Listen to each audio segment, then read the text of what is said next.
It's Wednesday. Time to talk to the animals. Neil Anderson joins us live this morning from Suamico. Hi, Neil. Hey, good morning. Well, we're out here waking up with the zoo, and you hear the birds calling, and we're right by the trumpeter swan exhibit. You know, that's been an exhibit that we've been real excited about because that's where we give back to the wild. Our swans are on our pen. The female swan is on a nest. Now, she used to nest underneath the cedar tree. Well, this year she decided to go ahead and nest over here. So check this out.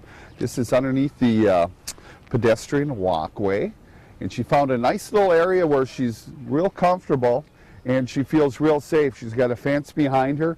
Now the nesting, the nesting starts, well, sometime in April. It takes, you know, about 2 weeks to go ahead and build a nest. It's usually about 6 foot across.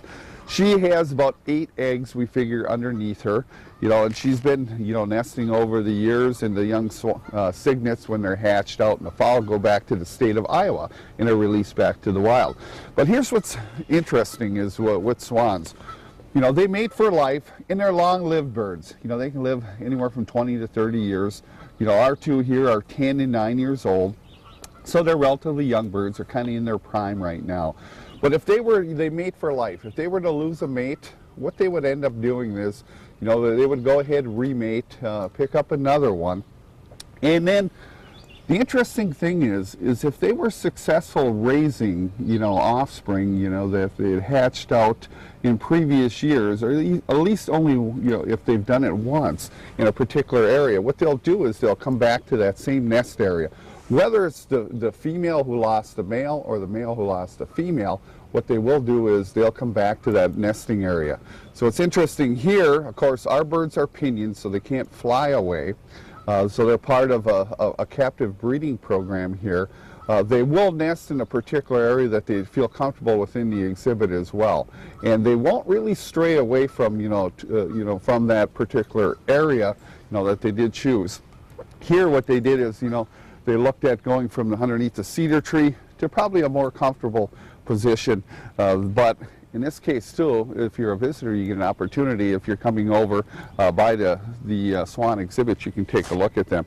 Also want to show you some signs of spring. Check these guys out. See, everybody's kind of coming over here to watch the swans and everything. But take a look at our elk. You see the winter coat is kind of falling off right now.